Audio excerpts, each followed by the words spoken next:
My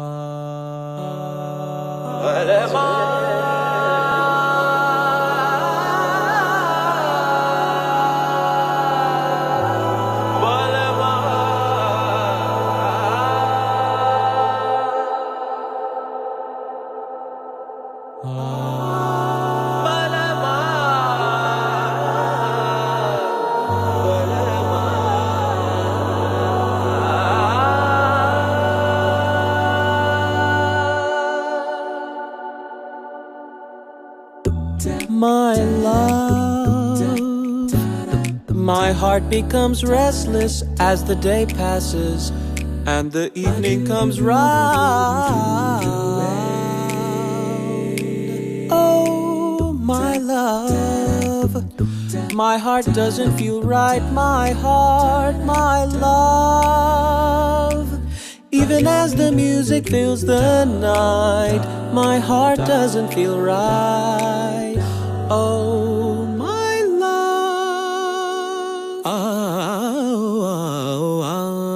Balma. Balma. Balma. Daras bin mora. Daras bin mora jiya ghabraye. Aao balma.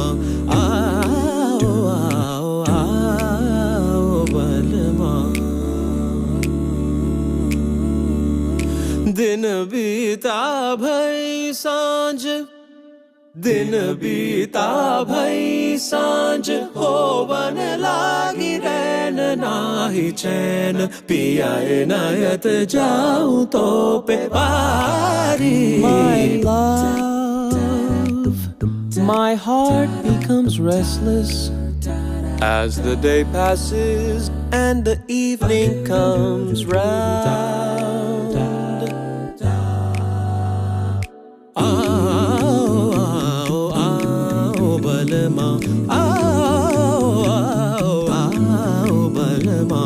Sadhani padama pagamare magare sani pa pagamare magare sani sa sadhani gare ni sa kasare ga pa mare ga pa ni ga pa ni gare ni pa ni ga pa ga sa gare ni pa ni ga pa ni pa ga ni pa ni ga pa ga sa tweedo tweedo zibi ba ba ba di tweedo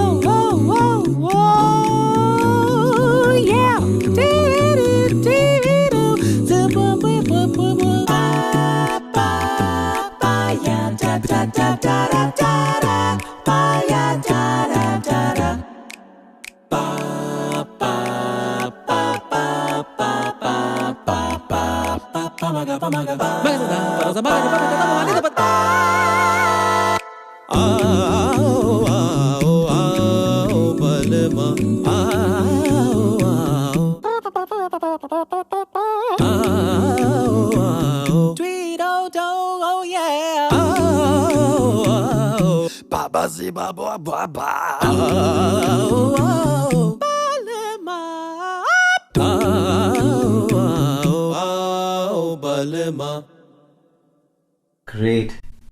Dude, Arjun, thank you so much for coming on the podcast, man. It's an absolute pleasure to have you. And the fact that you made an effort to go back to the studio just for the podcast itself says a lot with your intent to support my journey. Thank you heaps for what you're doing. And no problem, man. And like we tried the other day, if we had done this at home, we wouldn't have been able to do this. The net wasn't working so well there. So, but yeah, thanks for having me, and yeah, congratulations on your podcast. Thanks, buddy. Yeah, it's been a dream journey, I should say, and it's been a magical ride, to be honest with you, because I never had any intent of creating any podcast. I never even imagined that I'll actually be running a podcast like this and I'll be a host. I'd never dreamt about it, but it just happened. And yeah, it's just amazing. I still can't believe that I'm in this journey, to be honest, because I still remember I met Sir in February when I came down for the Trichy concert and was having a casual chat with him, that's all. And I came back, and then lockdown hit us, and that was when I was I work in IT, so I also go as a guest to speak in a podcast, in technical podcasts and stuff. And then so one of the days I went and spoke about tech, and then got back to my living room. I was sitting there and I was thinking, you know what, let me look up for an A.R.Rahman podcast, and nothing came up. And I was like, okay, you know what, I'm going to start one. Because this need the Sir's music needs to be celebrated. And I had a quick word with Sir then, and Sir just smiled, and that was it. And that's where the journey started. And Sir himself came on the podcast, and I'm now had so your guest number 59. Thank you so much once again. So 59 guests. Yeah, this is just crazy. And so I'm doing it with a lot of love, integrity, and respect, because I want this journey to be treasured for a long, long time. And also, as I said the other day, Sir's fans have connected with me and they want to be part of this journey. And so hence how this I Love ARR community has evolved. And you have a huge fan following there. I have to say this because I'm not exaggerating, nor am I saying this to flatter you, but you have a huge fan following within the community. And time and again, I get asked to ask you in the last couple of days as to what is happening with NAFs. It's been an amazing ride, and we want this back. Well, here's the thing with that. So the thing with NUFS was that when it was originally put together, Yeah. I first had come here to put together a group of singers for 2 months and then perform at an awards show here. Yes. That was the purpose of it, was just for a one show thing. This was back in 2013, and there was an awards show that was supposed to happen. And so I came and auditioned a bunch of singers, and we had about, I think we had, initially we had maybe 10 people in the group.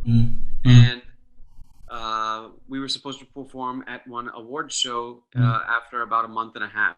Yeah. And that awards show ended up not happening. So when I came back to the US, that's when Mr. Rahman was like, let's make Nafs a thing as opposed to just one show. Right. No, I'm telling you all this because it's kind of important to know that detail, that this was really an experiment. And all the singers in the group, for the most part, they were all either playback singers or aspiring playback singers. Yeah. And Nufs was something that they really got to do on the side, but it was a very active part of their life. Got it. And so we had our 8 to 10 singers, and throughout the course of the next year, year and a half, I spent just training the group for 1.5 years, and just didn't showcase the group anywhere. Right. Just for 1.5 years, I taught them about 10 songs, and then just really taught them the craft of singing that kind of music in a group. Wow. Yeah. So what happened was, after a certain amount of time, was after 1 year, 2 years, 2.5, 3 years, all those singers, many of whom were really young, suddenly have grown up a bit and have gotten opportunities as solo singers. Yeah. And half of the group, actually more than half of the group, Tamil was not their native language and Chennai was not their home. They're Hindi speakers by nature. Yeah. And so as they were getting solo singing opportunities, it made sense for many of them to relocate to a place like Bombay, for example. Right. So in that 3-year period, we had members come and go. Yeah. But then there was a point that I lost, I think, about 4 people pretty quickly who went back to Bombay. Yeah. And after a while, it was becoming really difficult to constantly have to bring new members in, Yeah. Yeah. they have to learn 10 songs and then catch up on all the training that the other singers had done. Correct. Because when you sing in a group like this, it's all about the technique of knowing how to sing in a group like that. They all are good singers. If you listen to them as solo singers, they're all fantastic. And I'm sure you've heard many of them, actually. In fact, most of them have come on the podcast, like Nakul, Shashwat, Nikki. Nakul, Shashwat, Nikita Gandhi, Shakti Shri. Yeah, all these guys have come on the podcast. That's the best part. Yeah. Yeah. So I was fortunate to have a good group of people, and but after a while, it was just tough to sustain. Yeah. But to be honest with you, based on how I see a lot of things in India, how they operate, Yeah. in some ways, the fact that this group lasted 3 years itself is a miracle. Right. There are so many groups that form that after three that won't last 3 years. Right. But especially since this group was such a big experiment, we were trying something completely brand new that India had never had really before. Of course. A close harmony vocal group. Yeah. Singing a lot of jazz music as well as a lot of Indian music that is rearranged Correct. in a funky jazz way for them to sing. Yeah. In places like US and Europe, the concept of vocal harmony groups is much more common. Got it. Whereas here it was brand new. And so we tried, and it was successful in its own way. It was, for sure. It didn't maybe quite take off as to the length that we wanted to, but at the same time, 2.5, 3 years was a really good time, and I think it was for the singers as well. Yeah, for sure. I mean, I totally agree. I personally loved it, and there are many of your fans who absolutely love it, and they still keep watching those videos with Tauba Tauba and all the other songs that you guys put together. And I mean, it's amazing, man. And I'm just very curious. The colors were very bright. What's the deal with that? So where did that idea come from? And just curious. Well, I think when it came to the identity of the group, I think Mr. Rahman essentially trusted me musically. He's like, just do whatever you want, do your thing. Yeah. Awesome. Pick whatever songs you want, English, whatever, make them sound really tight, good. But he wanted it to look like as opposed to them just wearing, let's say, suit and tie and dresses and looking kind of like a conventional choir. He wanted some sort of look that was out of the ordinary. And so I think I just remember we were sitting, like when I first came here, we sat in his place, and on Google, he just put funky outfits or something like that. And we just, on Google Images, we just looked at several just pages on pages of people wearing funky outfits. And we saw one picture with these 4 people from some sort of advertisement, wearing something very similar to this. And he was like, this is the vibe that we need to have, white paint, like face paint. He was heavily drawn in to the look by, there was are you familiar with a group called the Blue Man Group? Not really. But So the Blue Man Group is this huge act that it's about 25 people, I think, something like that. They all wear black, and their face, every single one of them, I believe, had shaved their head bald. Wow. And they painted their entire body and hands, essentially face and hands, blue, to where you couldn't even remotely identify them. That was kind of what he wanted with this group, was to try. Now, if you know these people personally, you recognize them really quickly. Correct. You know who's who. Correct. But he wanted some sort of thing where people are drawn to watching the group and not who's in the group. Perfect. Yeah. You don't, I mean, sure, if it helps that if there are some known singers in there or something like that, but you don't want that to be the intent. You want people to come and just see this act. Yeah. And So that was basically the idea, was just Got it. really to give something that isn't very ordinary, like Mm. other vocal groups and choirs. Yeah. I mean, Which was a new experience for me too, because I've been singing in vocal groups and choirs for 25 years, wow. and for 25 years I've only worn one thing, and that's either a suit or a tuxedo. That's been the look for what we do, and he kind of wanted something visually that just popped out. Right. Yeah. I mean, it was great. I mean, uh, if you look at the visual and the video right now, it still stands out. It's still unique. I would say so because I don't think there's any other band. This band itself was one of a kind. I wouldn't want to say it was.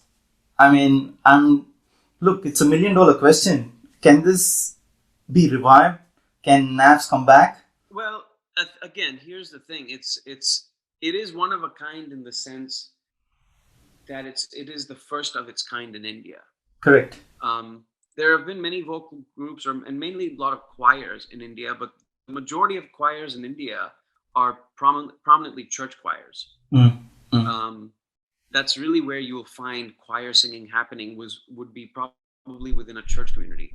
Mm. And so this is the first of its kind, especially since it's a lot of jazz harmonies and that kind of stuff. And so it is the first of its kind that way, but that's also part of the tough part of answering your question of can it be revived, is that it's tough to really know how much of a thing an idea like Nufs can become in India, because I think India's still not used to the world of vocal groups and vocal jazz groups.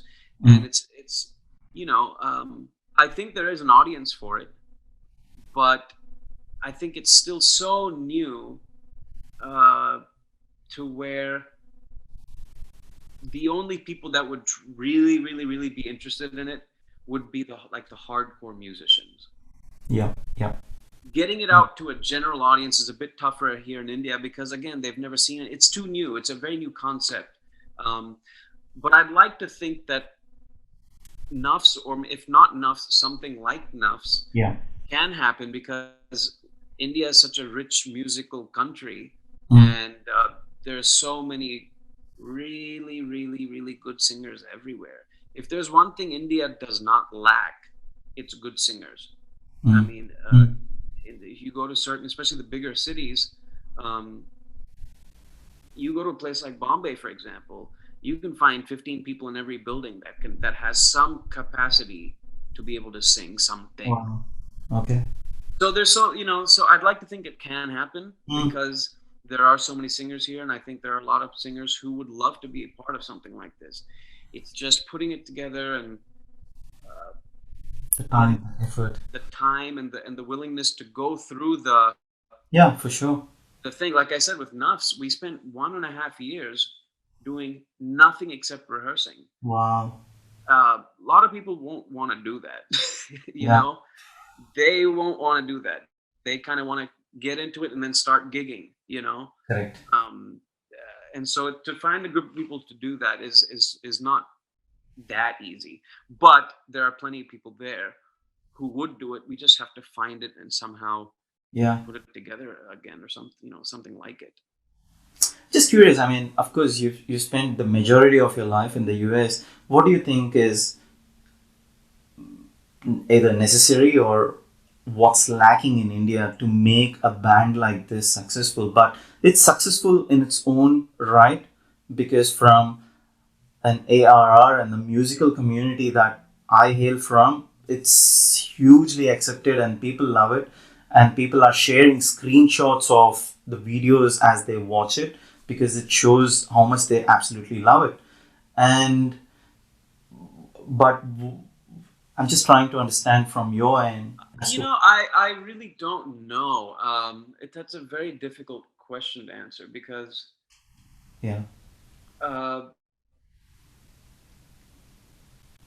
the three, if you look at all the prominent, the two most prominent musical art forms in India is Carnatic and Hindustani music. Yeah.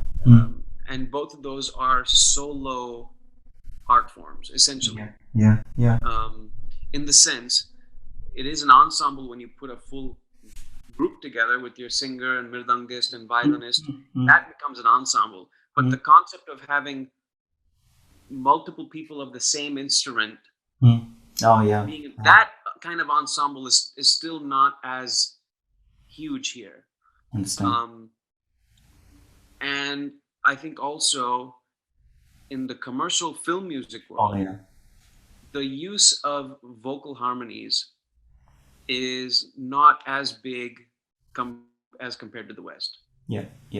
So it just has to be introduced more and more. You know, that's the thing. It has to be introduced and people have to hear more of it, and it'll take time. I also think, you know, as you know, there's a school, KM Conservatory here in Chennai. Very much. And that's a school that specializes a lot in Western music, in Western harmony understanding, that world. There needs to be at least 50 to 60 more of these KMs all throughout India. Right. Yeah. Particularly in the bigger cities, because that's obviously where you'll get the most number of people who would be interested in attending something like this and learning all of this kind of music. I think those are two things. Is one, it starts with music education, and then at the professional level, it just has to be introduced, and that's kind of what I've been trying to do over the last 7 years. It's just introduce this concept of vocal harmony, and if that picks up and people get influenced or inspired by it, then you can see vocal groups suddenly start to form, because they'll be thinking, oh man, it would be cool to sing this track live. Yeah. Then you'll see vocal groups and choirs maybe starting to come up more, but that's a long process. Yeah, I understand. I'm sure. I mean, I hope it does happen one day, though, because, as I said, there is a fan following for it. So, well, I'm glad you enjoyed it. So, yeah, hopefully, fingers crossed, something like this can happen again. For sure. Look, sorry, we jumped straight into NAVs, but you know, we just want to take a little step back. I mean, of course, you spent the majority of your time in the US, and just keen to understand a bit more from like back in your childhood days. Did you know that music was the thing for you? Like, if so, and then when did you actually realize, and then what did you actually do right after that? Well, I think I've kind of figured out that I had some sort of musical skill probably when I was around 5, because prior to turning 5, I had already been exposed to and even was singing quite a bit of Carnatic music. Beautiful. And so by the time I was 5, I was, you know, actually at a certain, I was at a decent level of music, especially Carnatic music for my age. And I realized that because you can kind of, you see who you're surrounded by, and things like that. And so I knew music was going to be part of my life at 5. And probably when I was 10 is when I knew that music was going to be my life as a career. Wow. Now, I didn't know what I would be doing, but I knew I was going to be doing something in music some way or somehow or the other. It's just what was there. But it wasn't really till I turned 14 or 15. 14 is when I started writing vocal arrangements and started conducting choirs and vocal groups. Yeah. It was at that very moment is when I knew this is my career. Wow. What I'm doing right now. Wow. This combination of singing, arranging, and conducting vocal groups. That is my musical path from now till forever, you know? So that's kind of how it happened in chronologically was, you know, 5 was when I knew music was there in me. 10 is when I knew, I could, this is going to be my life. And then when I was 14, 15, I knew specifically what it is I wanted to do. Yeah. Arjun, you said you started learning Carnatic, right? And then, just curious, why Carnatic? I mean, it's something else. music as itself runs very, very, very heavily in the family. Okay. In especially, yeah, both Carnatic and Hindustani. Hindustani. My grandmother was a fantastic Carnatic singer, and she also was a very prominent Carnatic music teacher in Bombay for like maybe Wow. 30 years. Wow. Um, so I was heavily influenced by her. My uncle is a professional tabla player. He played for a lot of Hindustani concerts for decades in the 80s and 90s. Hmm. And he was around a lot when I was born. He was at my place a lot. And so just being around them and the constant cassettes of hearing all the great Carnatics, Hmm. artists, you just get into it by sort of organically Hmm. by Hmm. nature. So um, Yeah. it's one of those in the family things. Wow. Okay. Yeah, I was just curious because I mean, interestingly enough, my grandmother, my party was also a Carnatic music teacher back in the days, and I regret that I didn't realize it then, and I never learned. So all that I have today is like that Kelvi Jnanam, if that makes sense. Um so yeah, I mean, yeah, it was too late by the time I realized it, and she was gone. And I still remember she used to have like 25 students on the terrace on the Motamadi in Tamil, if you Yeah. know what I'm talking about. And she's sitting in the tambura in the middle, and all the students right in front of her. It was a great sight to see stuff like that. But yeah, I didn't realize it then. So anyway, I mean, do you think Carnatic music plays a huge role in music generally? How has it helped you, like what you Are you do saying right for now? me or like in general for in India? Say for you to start with. Um. Oh yeah. I mean, again, it's one of those things where if you're kind of born into that world of music and then you keep it up. I kept up with it, seriously till I was about 21, Oh 22. wow. And then after that, I just got so into the world of vocal arranging and conducting that I kind of lost a lot of interest in Carnatic music, but that still doesn't downplay the amount it has helped me though. Mm, Um, mm, especially um, being here in India. Now, Carnatic music didn't help me much as far as in my Western music work in the US. mm, mm. But here, um, I'm really it's a really a mix of both worlds as far as the work I do here. Mm, Um, if I have to sing something, or if there's a group of singers coming in, chorus singers, and I have to direct them, mm, having that Carnatic background allows me to just be able to sing whatever I need to sing to them, mm, because so much of the music that they have to sing for film songs mm. has a classical element to it. Yeah, yeah, Um, if you look at every single film song, with the exception of maybe the commercial pop songs, yeah. but so many songs have a classical-ish element to it. True. And having that Carnatic background really allows me to uh, work quickly, Mm, mm, as far as working with singers or having to sing something, or even if it's even little things like if someone else has sung something, and let's say Mr. Rahman says, "Hey, this singer has sung this, and it's in the rag, whatever. yeah. Can you just quickly clean it up and fine tune it?" Um, to make that rag really stand out, whatever, something like that. Wow. Yeah. Having that background allows me to easily know what rag that person is singing and what the notes need to be, um, if they need to be slightly corrected. So having that rag knowledge base helps. Now I've certainly forgot a lot now.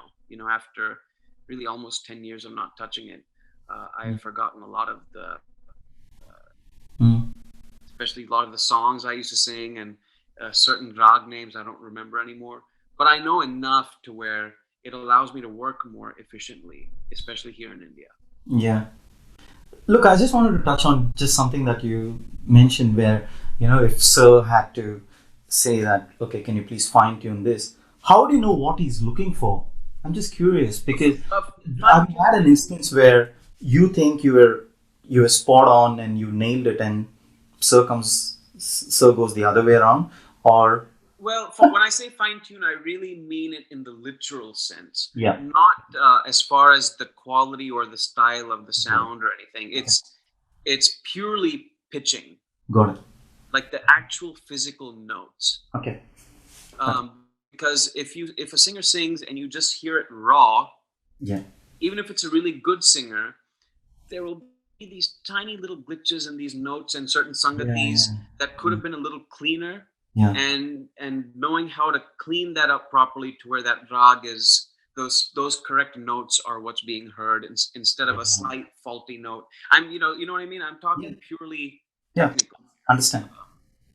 So that from that standpoint, it's an easy thing. Yeah. Okay. Cool. And look, look, I'm sure you must have been a Sir's fan too prior to you starting working with him. And then what's been your, when did you meet him? Let me get to the here's the thing. first time ever. To be honest with you, I wasn't really necessarily a fan before I moved here. Not because I was not a fan of his music. I just wasn't that familiar with it. Right. I was born and raised in the US. Yeah. So culturally, I'm not surrounded by A.R.Rahman's music or any film music for that matter from India. And at home, the only Indian music that was played was classical music. Yeah. We never listened to film music at home. Yeah. So as a kid in the 90s, I used to visit India every 2 years. Right. During summertime when I wasn't in school. Yeah. So every 2 years for 2 months, June, July, I would come with my family to India to visit. Yeah. And in those visits, especially in the 90s, all my cousins and everyone would be playing A.R.Rahman music. So I got to know who he was from my visits to India, you know. But before I moved here, I still didn't know 98% of his music. Wow. Because I just never was around it. I never listened to it back in the US. And like, I'll give you an example. I moved here officially in 2014 January. 2014 January was when I moved here. The last A.R.Rahman album I had heard before moving here was Lagan. Wow. And that was in 2000. Correct. It was in 2000. So all those other albums in between, I missed out on it. And so to answer your question, for me, when I moved here, the first year and a half to 2 years almost, let's say 1 year, was getting to know him and his music. You know, I obviously knew who he was, but I knew who he was like any foreigner would know who he was. Yeah. I knew him as the guy who did the music for Slumdog Millionaire and did a lot of great songs in India. But I didn't know many songs. I couldn't talk about his music like I can with you now. Yeah. So when I came here, it was a new experience for me. And I think in a way, that was a good thing for both me and Mr. Rahman. Interesting. Because I think he kind of liked having someone who wasn't necessarily this hardcore fan. And brings in new perspectives. Because I would come into arranging whatever he wants me to do for him, work-wise, I would come at it from a kind of a different point of view or a perspective or whatever my life music experiences were, where I can bring that into his world. And I think he liked that. And for me, I'm getting to meet someone brand new and get to know him, you know, because I didn't know much about him or his music. So that process was really fun, especially the first 2-3 years. It still is fun, you know, even after 7 years. But that's kind of how it was for me when I first moved here. And like, how did you find each other? I'm just curious. So about 10 years ago, no, this is 2000, 10 years ago. So he had built KM Conservatory in 2008, 2009, something like that. Yeah.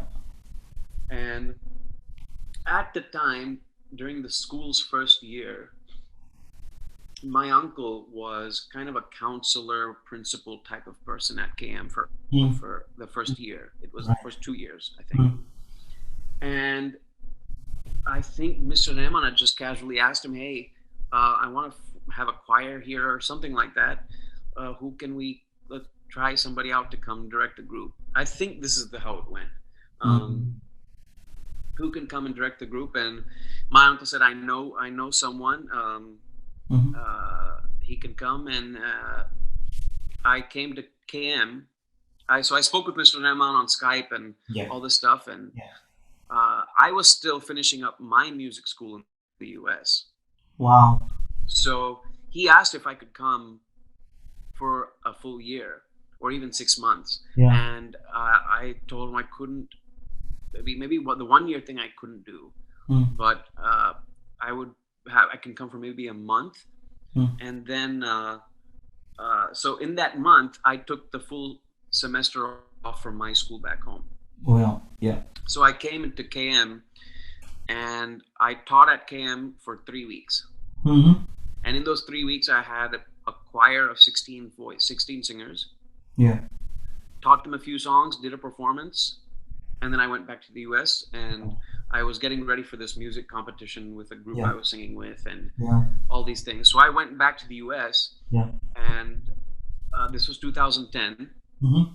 And then over the next couple of years, Mr. Rahman and I just we were in touch Mm-hmm. every now and then on email. And then pretty soon I finished my music school, got my degree in music, and I was working in Dallas in Texas, where I'm from. Mm-hmm. And I was doing work as a singer, studio singer, arranger, all these things. And that's when 3 years later, after my KM time, 3 years later, he called me with the idea of Nuffs. Right. Okay.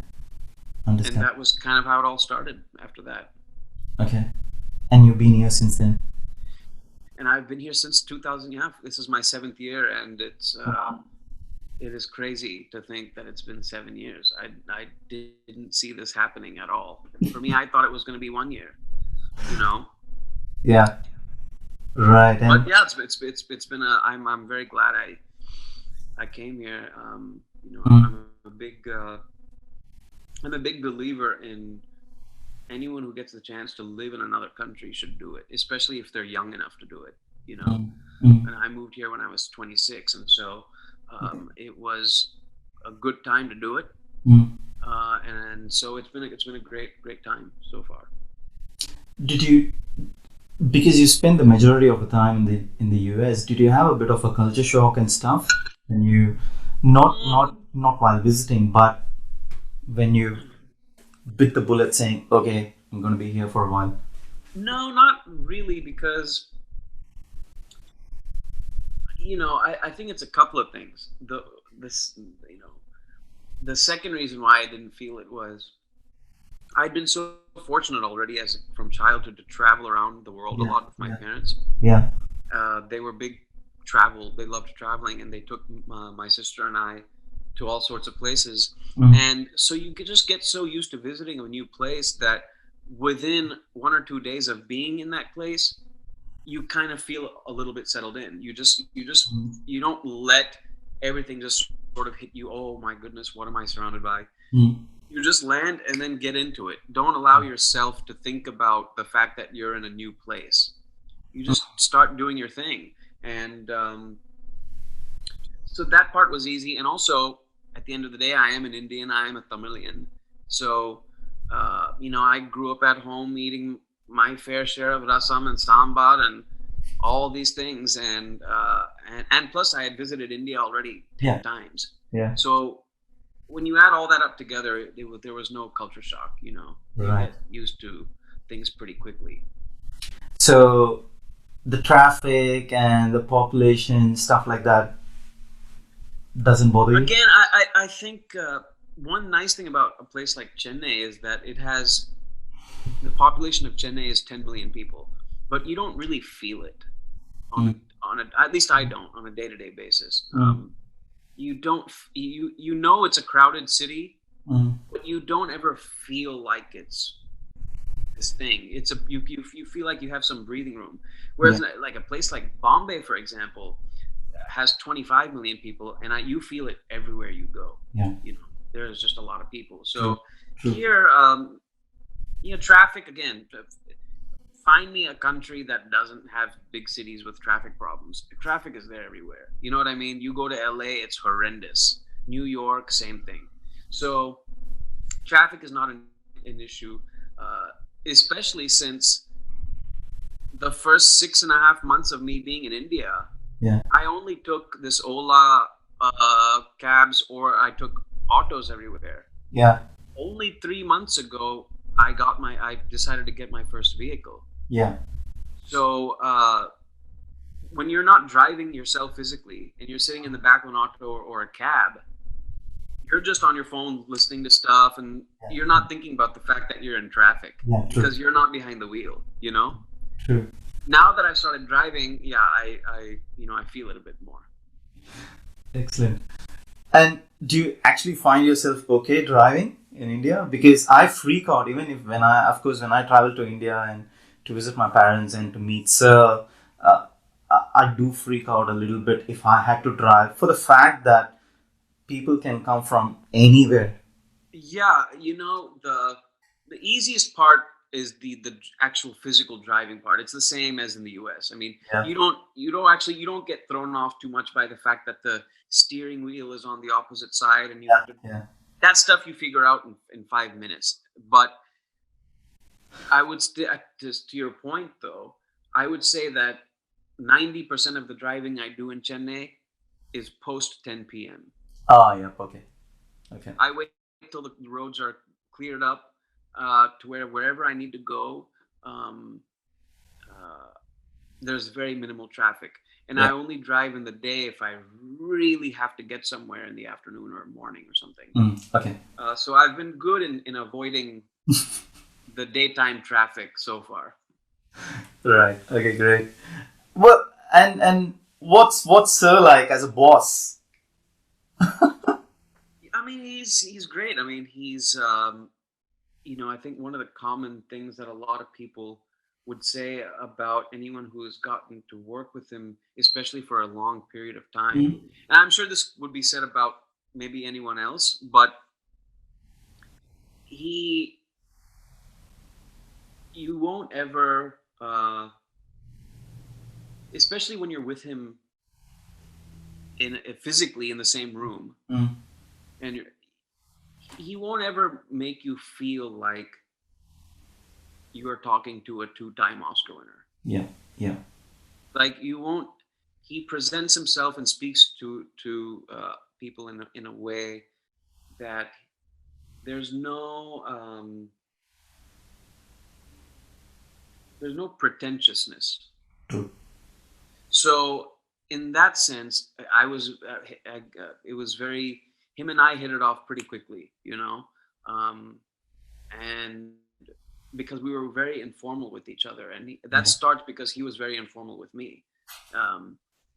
He was very cool with whatever it was I was doing, and he was very open and receptive to whatever it is I was doing, and it's great that way.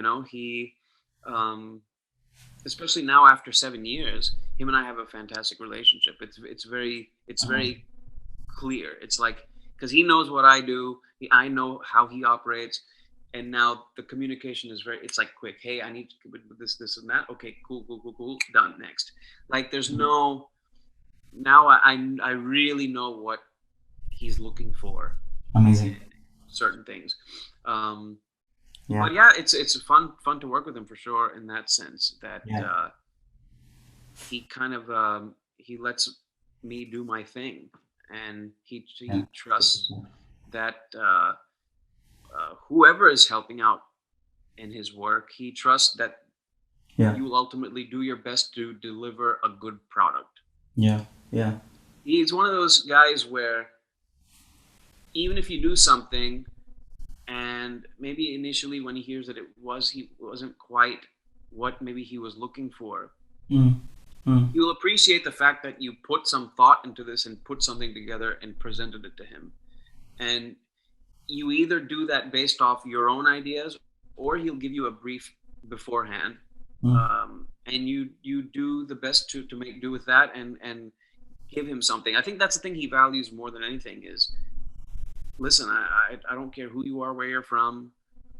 Mm. Very simple what he wants. It's, this is Man. what we need to do. Let me hear what you've got. And he can very quickly tell if you've put some effort into it or not, you True. know. True. And I think that's a large part of what he looks for is just do your thing, do it well, uh, and there's a good chance he will approve it, because he sometimes will listen to it and be like, you know what, this isn't 100% of maybe what I was looking for, but this also sounds kind of cool. Let's keep some of this. Mm. So he's very um, open that way, and so that makes um, working here at the studio a lot easier. So, having worked with him for the last so many years, have you actually figured out what he's actually looking for in most instances? I'm sure you'd have nailed it. And how long did it actually take to get to that point where, okay, this is what this man is looking for? Could be anything. You know, Doesn't have to be. it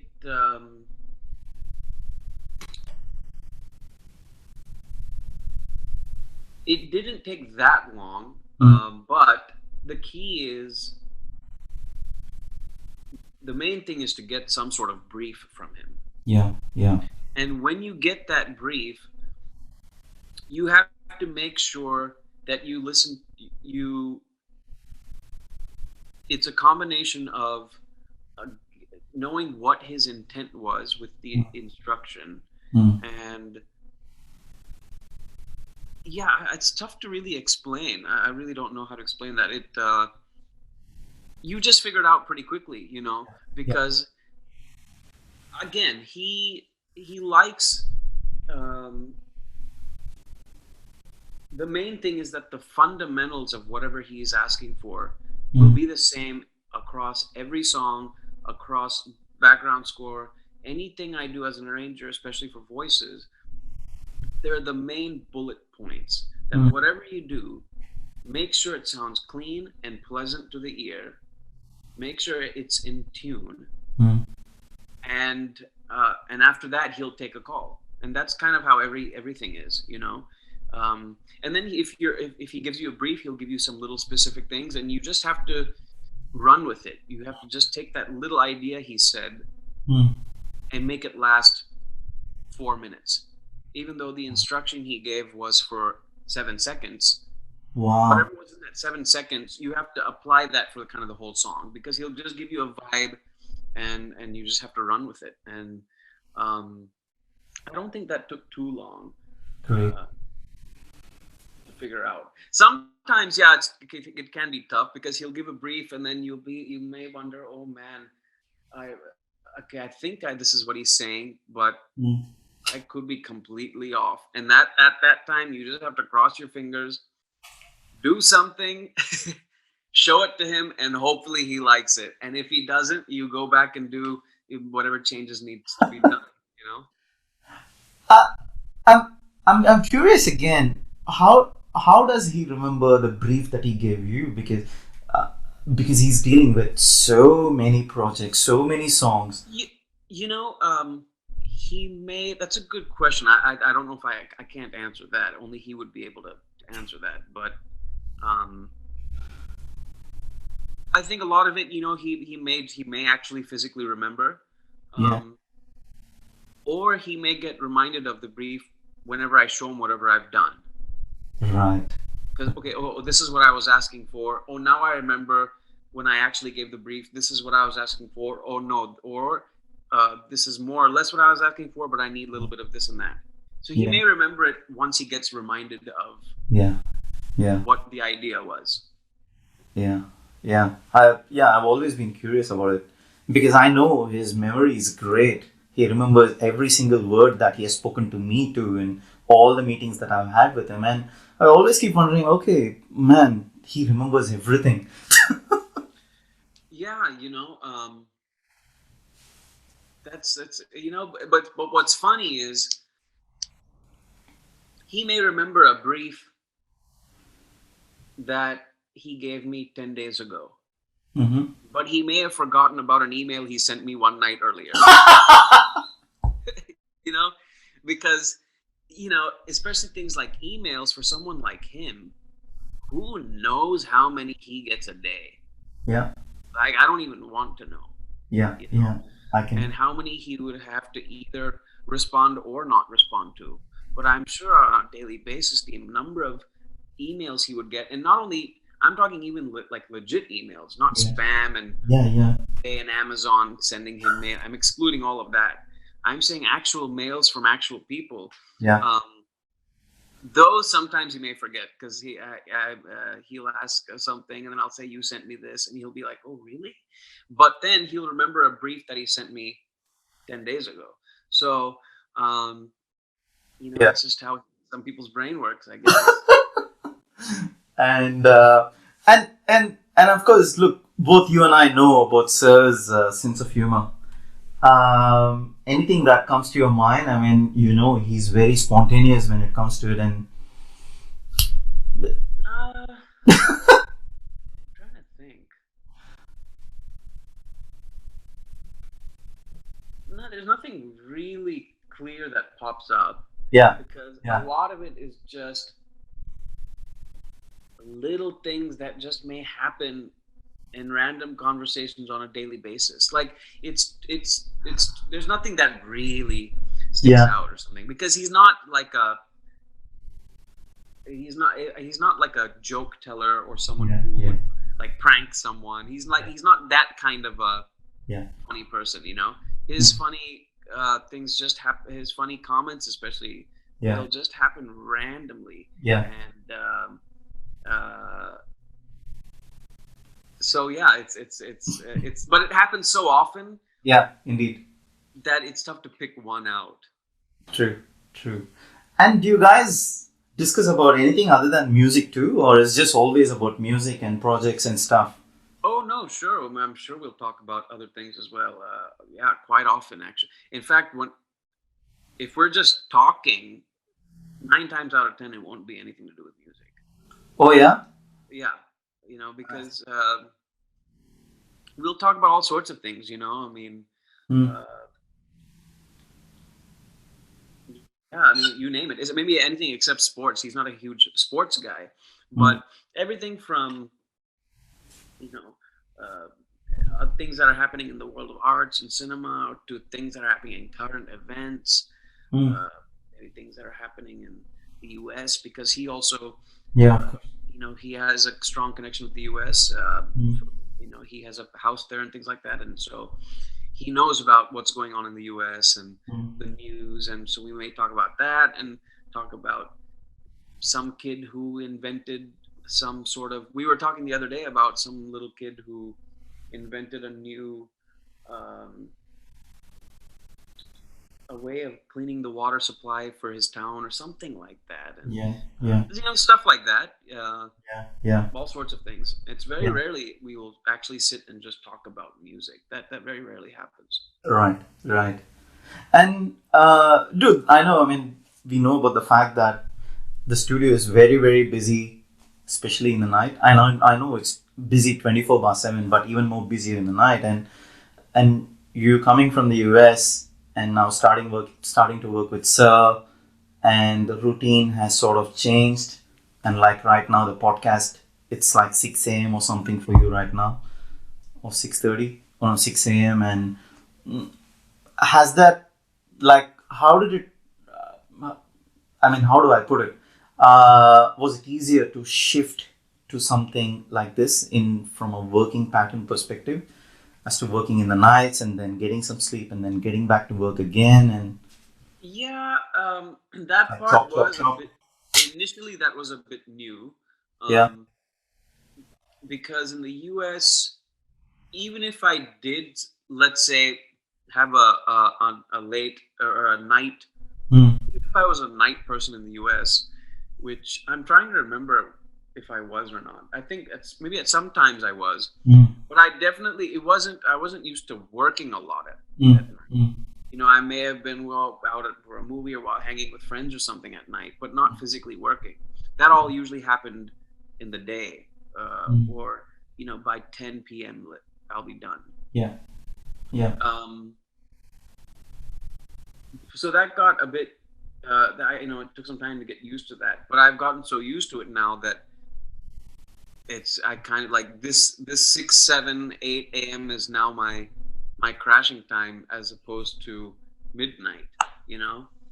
So you get used to it, and I kind of like it now. It's there's something about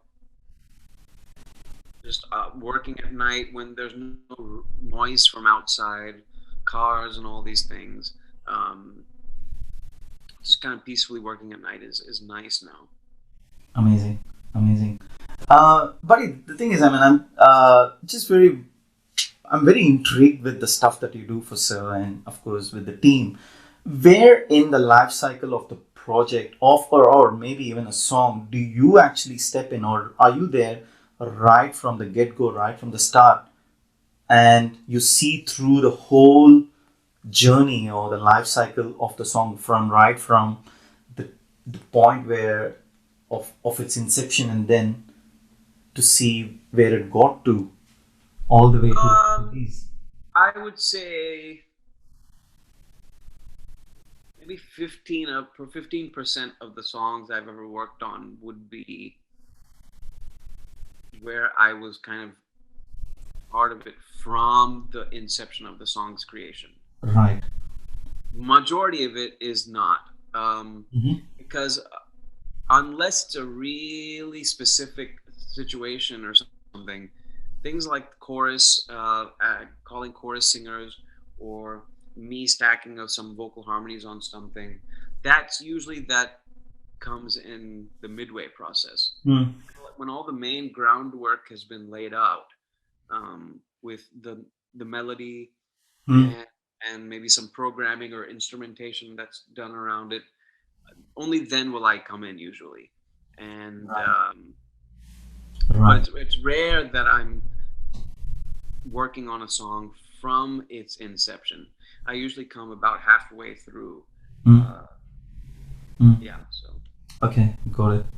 And look, I also wanted to touch on a couple of songs, and one of them is Carter Velide, a reggae song. And I have to say this to you: this song was in a loop for so many days when it came out. And I mean, I still love the song. I absolutely love it, and I hum with it. I sing with it every time it plays, and it's one of the finest songs. And thanks to you for making it happen.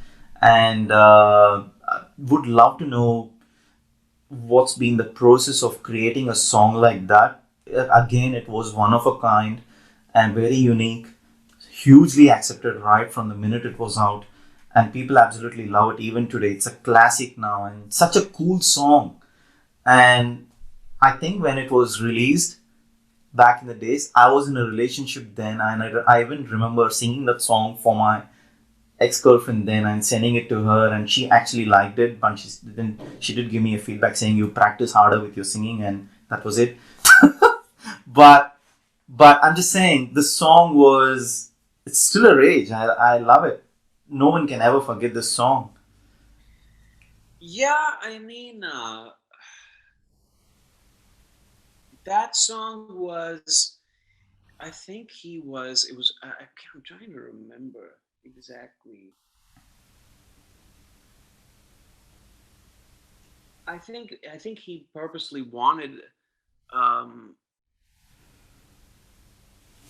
an NRI's kind of voice, in the sense he wanted the English words that were spoken in it Mm. to not be too Indianized. Yeah. Like the Tamil that was sung should be proper Tamil, but the English words should have maybe more of an American accent. And Right. because of this, what's going on in the movie, Yeah. also there's a group of guys singing this song together.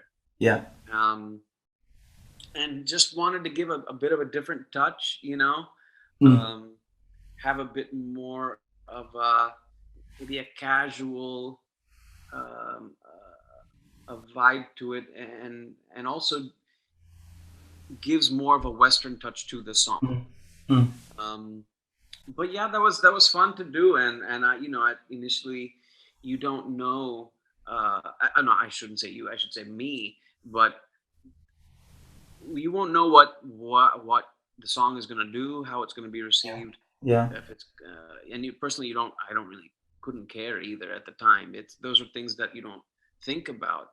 Um, but it was cool. I didn't know initially that it was for that movie, but Oh wow. after I had sung a few lines, then Mr. Maniratnam came in and he was sitting and listening. So Mm. I knew, I put two and two together, that this had to be for Mm. Katravalide. And Mm. so, yeah, it was a very, very cool experience, getting to sing that song. Um, and I'm happy that it was received well. Yeah, I mean, we love it, man. And do you listen to your own songs? I'm just curious now again because not many do because they get very picky on, hey, I could have done this better, this better, this better. If you had to listen to Carter right today, would You you know number one what? listen to it? I don't think I have personally searched for specifically Aragie in a very long time, but I Yeah, hear it quite often everywhere I go. yeah. And you know what? I to be honest with you, I don't know if there have been too many instances where I've ever listened to something I've done and actively critiqued it. I don't do Right. that. Right. Like, because I think for the most part, if I critique it way too much afterwards, that means I did something very wrong in the recording process Mm. initially. Mm. That's the bad thing. True. True. Me if me being picky about it afterwards is not a bad thing. The bad thing is the fact that whatever I was picky about, how come I didn't recognize it when I first recorded it? Yeah. Yeah. Yeah. Yeah. So I don't I can listen to anything I've sung and enjoy it. And in the sense, I won't be picky. Yeah. I think that's really, it's something that I think a lot of people should do, is is to be self-critical during the recording process itself. Get all of the critique out of the way, Yeah. you Yeah. know, because then when you listen to it afterwards, okay, this is kind of probably the best I could have done with that particular song, Yeah. Yeah. and you listen to it. I mean, but you know what? As far as listening to stuff that I've done, I listen to more of stuff that I've done that involves heavy vocal arranging that I've done, Yeah. Yeah. not necessarily something I would have sung as a soloist. Okay. If I've sung with a group of three other people, like in a quartet, I Mm. would want to listen to that Mm. Mm. more than if I had sung something as a solo. Yeah. Understand. I can tell you that 9 out of 10 people, singers who come on this podcast, don't listen to their own songs once it's out. Yeah, I mean, I don't have a problem with it. I don't Yeah. if especially a film song, I don't Yeah. ever go back Yeah. and look it up. Not, but you know what? A lot of that has to do with the fact that if it's an A.R.Rahman song that I'm singing, I would have listened to that thing 500 times already because I was working on it here in the Oh, studio.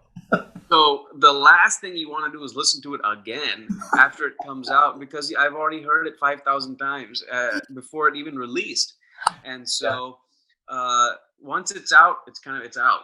I don't need to, but I wouldn't mind listening. If I went and listened to Arge right now, I wouldn't have a problem with it, and I wouldn't be picky, and I would enjoy it. Yeah. But it's out. I don't need to listen to it anymore after that. Look, there's also another one that I definitely wanted to touch on is your collab with Karthik for Our Balma. It's one of the coolest things that you guys did, man. It's so cool, very unique, stands out, and within the I Love ARR community, this song keeps coming up every now and then, and they keep talking about it because it's so unique and very well done, presented, executed, all the words that I can think of. Any thoughts on that? Yeah, I'm glad you liked it. Uh, yeah, I mean, it was Karthik and I. We met at, I think the very first time I sang at an A.R.Rahman concert was here in Chennai in 2014, Mm. and Karthik was singing on it as well. and we met, and then I saw him once again at the studio, maybe like 1 week later, and so we were just talking about our influences and the stuff we like to listen to, and I was showing him some of the stuff that I had done and some of the groups that I was a fan of, Mm. Mm. and he was blown away by hearing vocal harmonies at that deep of a Yeah. level. And so him and I kept in touch, and let's see, we wanted to do something together, and we were trying to figure out what to do. And he had, I believe at the time, he was learning some Hindustani music from someone, and I Mm. think one of the songs he was learning was Ao Balama. Wow. And I think he said, "Hey, why don't we do Ao Balama? Can you do something with that?" So I wrote an arrangement out for that, Wow. and um, wrote a little English verse in between, Mm. and we recorded it and did that, and that was a really, I would have to say that might be the coolest track that I have been a part of outside of any film music that I have arranged here in India during my time Wow. here. Wow. That was really fun one to do, and yeah. It's a pretty cool one, and I absolutely love the one that you did with Shweta as well. I absolutely love it. Yeah, that was again. Yeah, she's another a person that and she's not only a great singer but a great person, and someone that I enjoy working with. And we wanted to do something together, and she actually just called me randomly and said, "Can we do something um, for Chitra's birthday?" I think it was. Yeah. Yeah. And she wanted to do this song, the Shama Megamini. And so I had never heard of this song at all, and I listened to it. And at first, I didn't really know what to quite to do with it, Right. in the sense, my natural instinct would have been to do something completely whacked out, Mm. because Mm. I didn't know this song very well, and I was just trying to Yeah. think, what can I do? Then Shweta and I were talking, and we decided to have some nice harmonic elements to it, Mm. but maintain that some of the qualities of the original and things like that. And Mm. so yeah, we put something together and we did that, and that was also a really fun one. Beautiful. Awesome. So, what's coming soon from your end? And we love your single that was released too. And so, not specifically talking about the projects or the songs that you're working with, sir, but something from yourself alone.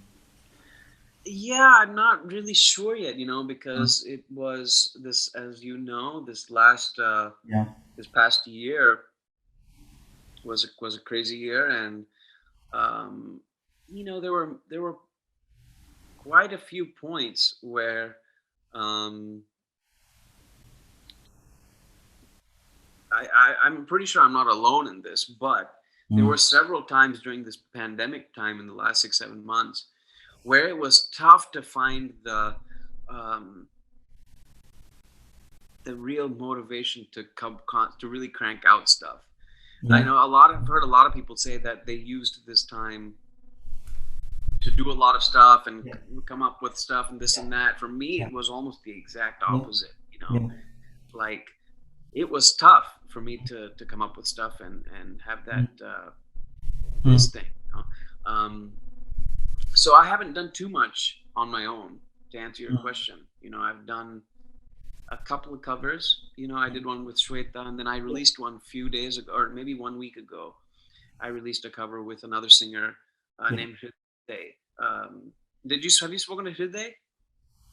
Hriday Gatani, right? Yeah, of course. Yeah, yeah. So, he and his dad him and together. I just did a cover about a week back. Yeah. Yeah. But otherwise, not much. Work is still going on. It's started up again. But at the moment, I'm not really sure what I will be releasing on my own as of now. I hope you come up with something soon, because I do too. yeah, you do have a big fan following, and trust me, thanks, I man. absolutely love you. And yeah, man, look, dude, I don't want to hold you up any longer because it's your crash time. But It's all good. because I'm conscious that you need to get the sleep that you absolutely deserve, and you have to get back to the studio again. So, as much as I would have loved to keep you here for hours and hours and hours and chat about things, I'm sure there's going to be a part two of this podcast soon. Of course. Yeah, for sure. Look, I absolutely love this chat with you, buddy. And look, I wanted to thank you from the bottom of my heart to have pulled out time from your crash time to give me the time to chat about stuff in this podcast, and you're supporting me in this journey. It says a lot. Thank Hey, you. no problem, man. I had a good time, and yeah, congrats once again on this Thank you. podcast. Thank you.